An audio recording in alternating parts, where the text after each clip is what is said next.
العالمين والصلاة والسلام على سيد الأنبياء والمرسلين وعلى آله وأصحابه أجمعين أما بعد فأعوذ بالله من الشيطان الرجيم بسم الله الرحمن الرحيم وأنتم الأعلون إن كنتم مؤمنين ومعزز تھے زمانے میں مسلمان ہو کر مسلمان ہو کر اور ہم خاتون تعلیم قرآن ہو کر محترم بزرگ اور دوستو آج میری گفتگو کا موضوع مسلمانوں کی تباہی اور اس کا علاج ہے. آئیے اس موضوع کے تحت ہم اپنے شاندار ماضی پر ایک نظر ڈال کر مستقبل کی تعمیر و ترقی کا سامان تلاش کریں. قرآن کریم میں رب ذوالجلال کا ارشاد ہے وَأَنْتُمُ الْأَعْلَوْنَ إِن كُنتُم مُؤْمِنِينَ تم ہی سربلند رہو گے اگر تم مومن ہو. یہ ارشاد باری ہماری پوری تاریخ کا اختصار ہے اور اسی میں ہماری ترقی کا راز مضمر ہے. تاریخ کے سینکڑوں واقعات یہ بتانے کے لیے کافی ہیں کہ جب بھی ہمارا رشتہ اللہ سے اور اس کے دین سے مضبوط رہا سربلندی و کامیابی نے ہمارے قدم چومے اور جب کبھی اس رشتے میں کسی قسم کی کمزوری آئی ہم عزت و رفعت کے آسمان سے ذلت و پستی کے غار میں جا گرے. تاریخ ہمارے سامنے جنگ بدر کی مثال پیش کرتی ہے.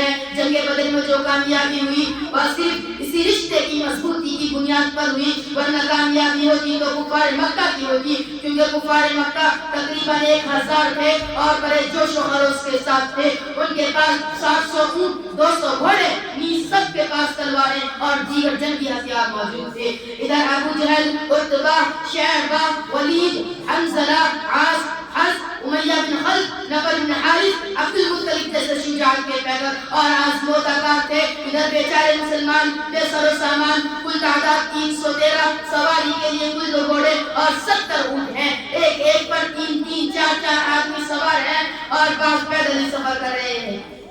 کسی کے پاس نیزہ اور کمان ہے تو تلوار نہیں اور کسی کے پاس تلوار ہے تو نیزہ اور کمان نہیں. الغرض جنگ کے اندر جتنے اسباب اور جتنی چیزوں کی ضرورت پڑتی ہے وہ تو کفار مکہ کو حاصل تھی مگر جب لڑائی شروع ہوتی ہے تو کفار مکہ کا جرمولی کی طرح کاٹے جاتے ہیں. کفار مکہ کا سب سے بڑا سردار ابو جہل تو بچوں معاذ اور معوذ کے ذریعے مارا جاتا ہے اور عبداللہ بن مسعود اس کے جسم سے سر کو جدا کر دیتے ہیں. مسلمانوں آپ جانتے ہیں کہ عبداللہ بن مسعود کون ہے؟ اسی امیہ بن خلف کے غلام. یہ وہی ہیں جن کو مکہ کے صحن میں ابو جہل نے مارتے مارتے بے ہوش کر دیا. آج میدان جنگ کے اندر وہی عبداللہ بن مسعود ابو جہل کا سر قلم کر دیتے ہیں. امیہ بن خلف ابو جہل کے بعد کفار مکہ کا سب سے بڑا سردار سمجھا جاتا تھا لیکن اپنے ساتھیوں کو اس طرح تہتے ہوتے دیکھ کر گھبرا گیا اور میدان جنگ چھوڑ کر مکہ کی طرف بھاگ پڑا. حضرت بلال حبشی رضی اللہ عنہ اس کے پیچھے بھاگے اور قریب پہنچ گئے. امیہ بن خلف گھبرا کر گھوڑے سے نیچے گر جاتا ہے پیٹ کے بل لیٹ جاتا ہے شور مچاتا ہے معافی مانگتا ہے امن چاہتا ہے مگر حضرت بلال حبشی رضی اللہ عنہ اس کے پیٹ کے نیچے سے تلوار چلا دیتے ہیں اور اس کو جہنم نصیب کر دیتے ہیں. اسلام کے نوجوانوں جانتے ہو یہ بلال حبشی رضی اللہ عنہ کون ہے؟ اسی امیہ بن خلف کے غلام ہیں. جب اسلام قبول کیا تو مکہ کے صحن میں دوپہر کے وقت تپتے ہوئے ریت پر لٹا کر پتھر کی بڑی بڑی چٹانیں رکھ دیا کرتے تھے تاکہ یہ حرکت نہ کر سکے. رات کو جنزیروں میں باندھ کر کوڑے لگاتے اگلے دن گرم زمین پر لٹا کر اور زخم کیا جاتا تاکہ تکلیف سے بے قابو ہو کر اسلام سے مل جائے یا یوں ہی درد درد کر مر جائے. پیروں میں رسی باندھ کر مکہ کی گلیوں میں گھسیٹا جاتا طرح طرح کی اذیتیں اور تکالیف پہنچائی جاتی یہاں تک کہ تکالیف دینے والے بچ جاتے اکتا جاتے. کبھی امیہ بن خلف کا نمبر آتا کبھی ابو جہل کا نمبر آتا ابھی اوروں کا نمبر آتا. آج میدان جنگ کے اندر وہی غلام اپنے آقا و مالک یعنی امیہ بن خلف کا قتل کرنے کے لیے دوڑ رہا ہے اور امیہ بن خلف میدان جنگ چھوڑ کر بھاگ رہا ہے. مسلمانوں وہ کون سی چیز تھی جس نے غلام کو غالب اور آقا کو مغلوب کر دیا؟ سچ فرمایا ہے اللہ تبارک و تعالی نے وَأَنْتُمُ الْأَعْلَوْنَ إِن كُنتُم مُؤْمِنِينَ تم ہی سربلند رہو گے بشرطے کہ تم سچے پکے مسلمان رہے.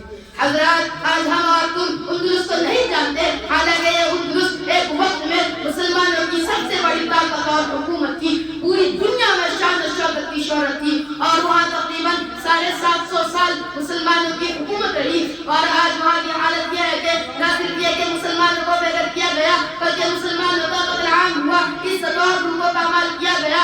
ہزاروں مسلمانوں کو اپنا مذہب چھوڑنے پر مجبور کیا گیا.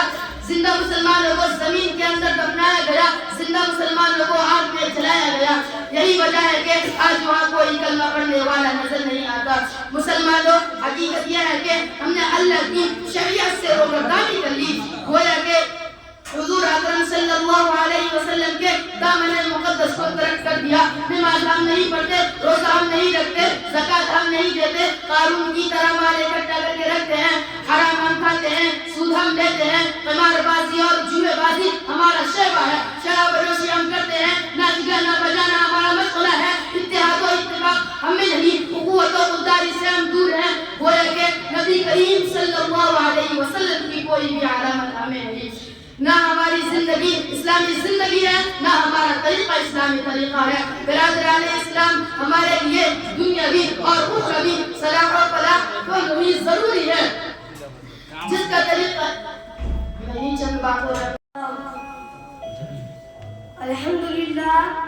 الحمدللہ رب العالمین والصلاة والسلام على خاتم النبیین رحمة للعالمین وعلى آله وأصحابه أجمعين. أما بعد، أعوذ بالله من الشيطان الرجيم.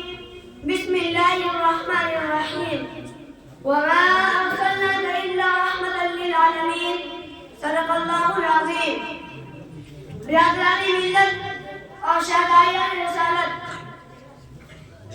ازل سے قدرت کا یہی دستور رہا ہے، جب صداقت و امان کا درخت مرجھانے لگتا ہے، اخوت و محبت کے رنگین ورق بکھرنے لگتے ہیں، عدالت کا باغ ویران ہونے لگتا ہے، خدا کی کلمہ حق و صدق کا شجر طوبہ بے برگ و بار ہو جاتا ہے، اس وقت روح انسان چیختی ہے کہ اے خدا رحم فرما، رحم فرما۔ اس آہو کا چیخ و پکار سے رحمت خداوندی جوش میں آتی ہے اور ارحم الراحمین کائناتی انسانیت پر رحم و کرم کا ایک انقلاب برپا کر دیتا ہے۔ عالمی انسانیت کی فضائل روحانی کا ایک ایسا ہی عظیم انقلاب اور ان کی بھاری رنگونما ہوا جس نے سارے جہاں کے ریگستانوں کو سرسبزی و شادابی کی بشارت سنائی کہ وہ خدا کا حبیب حجاج کا ماہ تابہ ہے جس نے پہلے ایک چمتکار سے کردستان کو جرمانا دیا۔